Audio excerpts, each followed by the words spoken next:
Welcome, lovely peacefuls and kind souls. This is an urgent video because I've been hearing across the internet and everywhere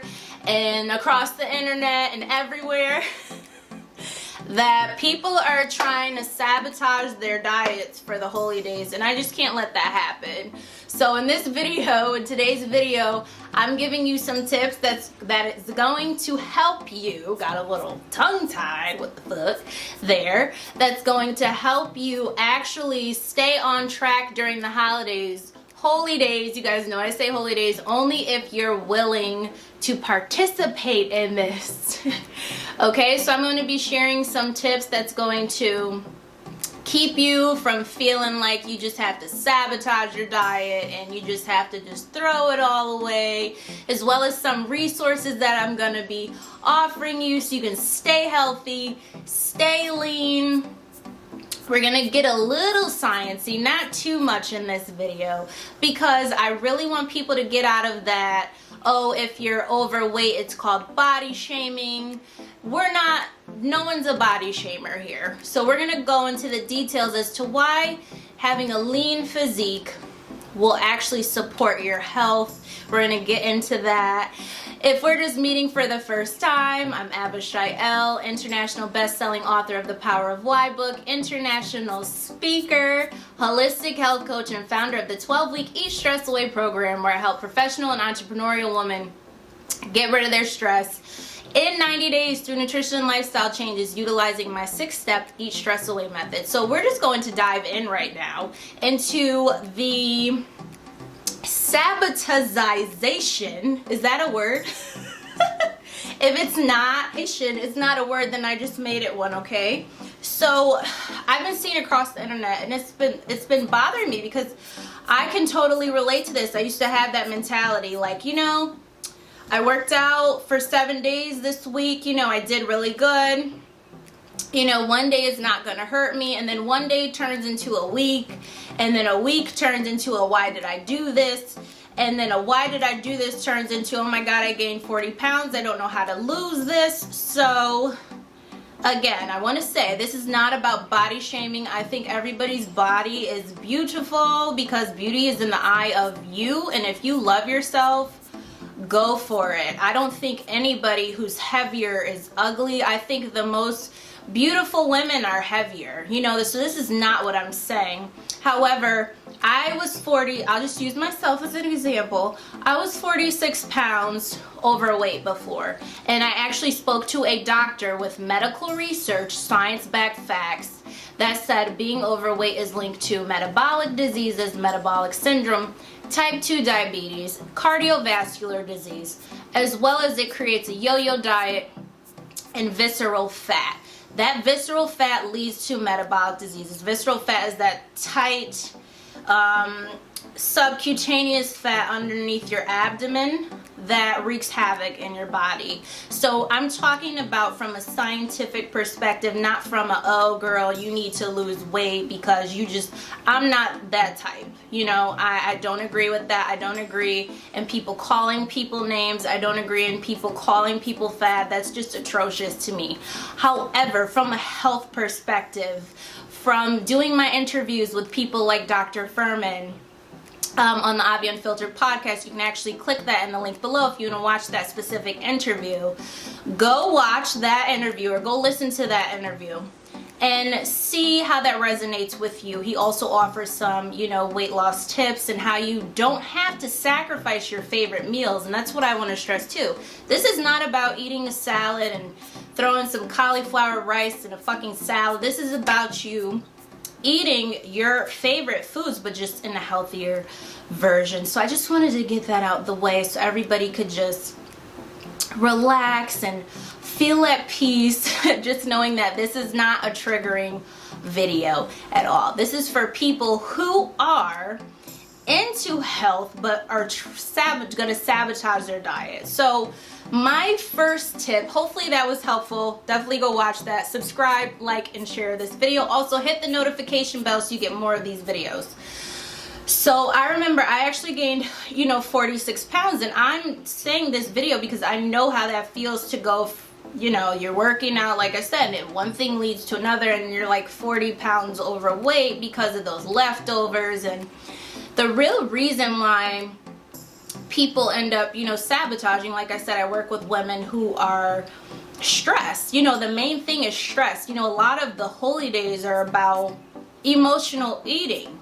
You know, a lot of it, of course, you're coming together, but the ingredients that are in most of the foods that people make, you know, the majority of people are doing the standard American diet, which is butters and sugars and oils and, did I say sugar, and salt and everything that the body has a very, very difficult time digesting. And it also messes with your mental, emotional, physical, and spiritual. That perspective, this is what happens. You know, those ingredients are inflammatory forming ingredients. You know, a lot of people who are overweight or who have bloats, you know, and I'm not saying you have to be like hundreds of pounds overweight. I'm saying you could look lean but have a bloated stomach. You could be 15 to 25 pounds overweight.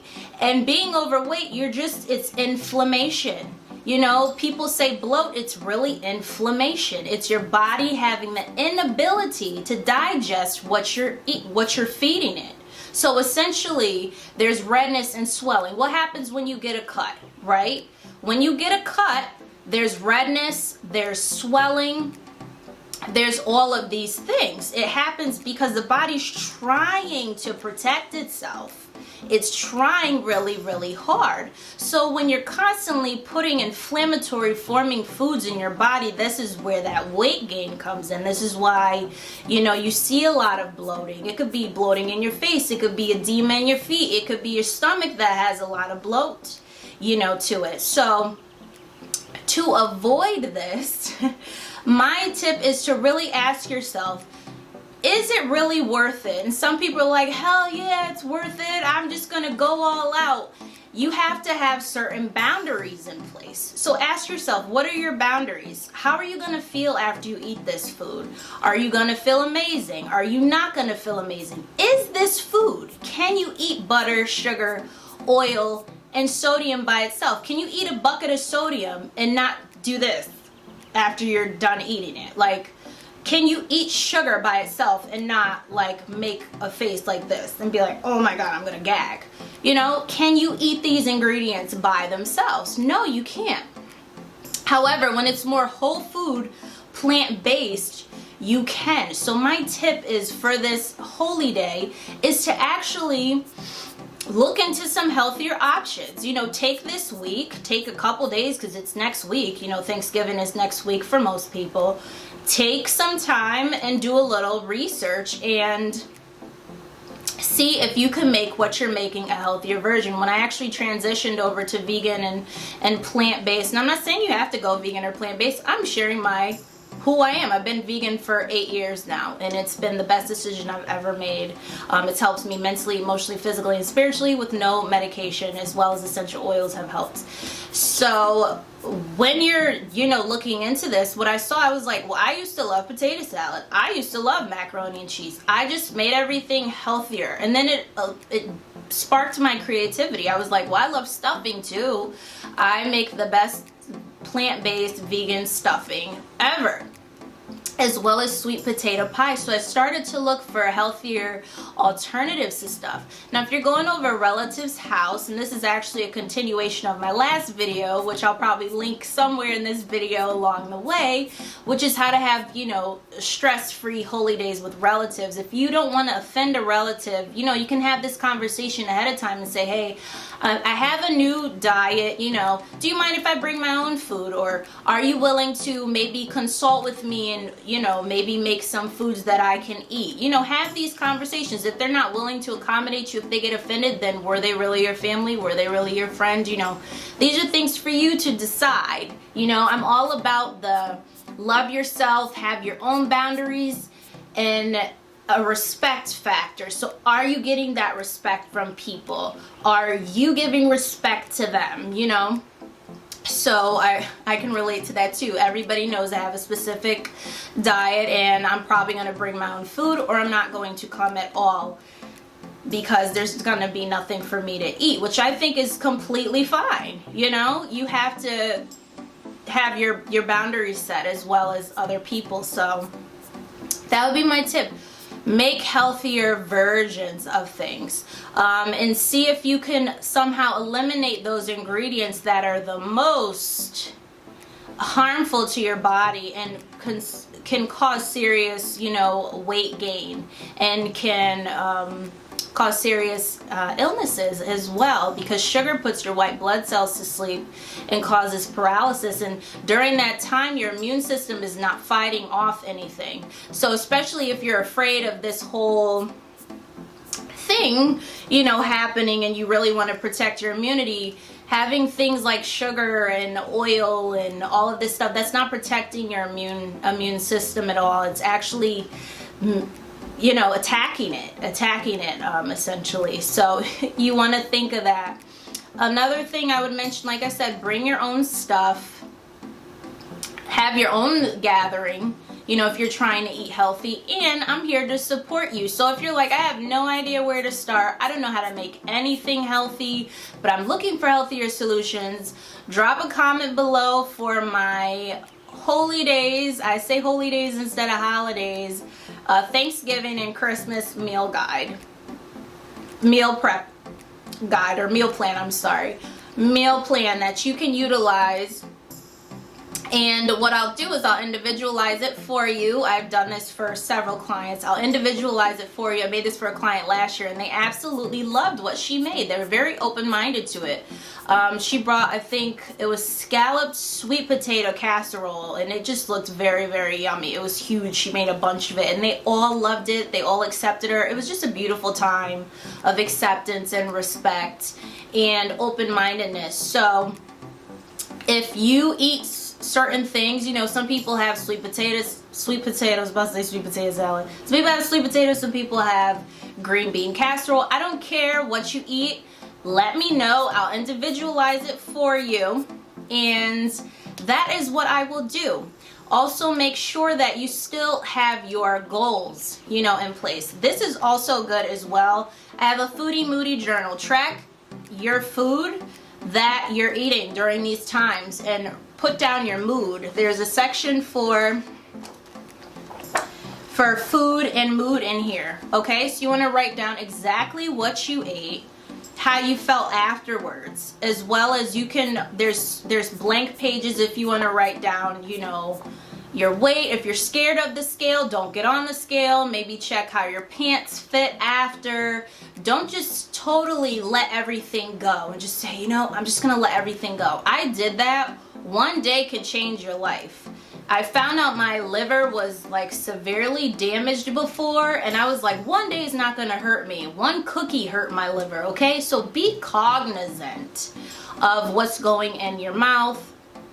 Make sure you write everything down, and make sure that you have a cutoff. You know, if you are going to be like, you know what, I'm not gonna eat healthy, I'm gonna eat their food, you know, don't make it a weeks long, you know, cheat week or whatever people call it. I don't believe in cheat days, because I believe in you know, you eating things and making a healthier version of it so you don't have to cheat on it. Because I eat donuts, I eat cupcakes, I eat lasagna, I eat whatever the fuck I want in a healthier version. I don't believe in sacrificing that.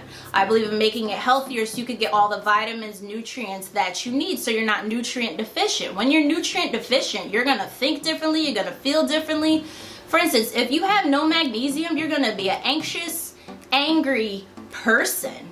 You know, this is gonna affect your serotonin levels, your dopamine. If you're eating a lot of oils and things that are inflammatory forming, it's going to affect your mood. So I hope this quick video was helpful into the reasons why you should stick to healthier options. If you choose not to, at least make it one day. Don't go overboard. Don't make it a whole week, and make sure you set a goal with yourself, and you set a boundary, and you say, okay, tomorrow I'm going to start back. I'm going to replace one meal with a smoothie.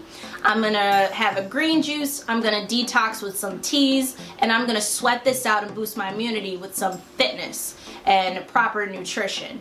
But that's why I say to stick to it, because you're also going to have to detox your taste buds too. A lot of that sugar and butter and oil, those things are addicting too. So you want to make sure that if you choose to not eat healthy, that you have a solution for that. Drop a comment below if this video was helpful, and let me know what are certain things that you love to eat that are very tempting on the holidays, and let me see how I can help you.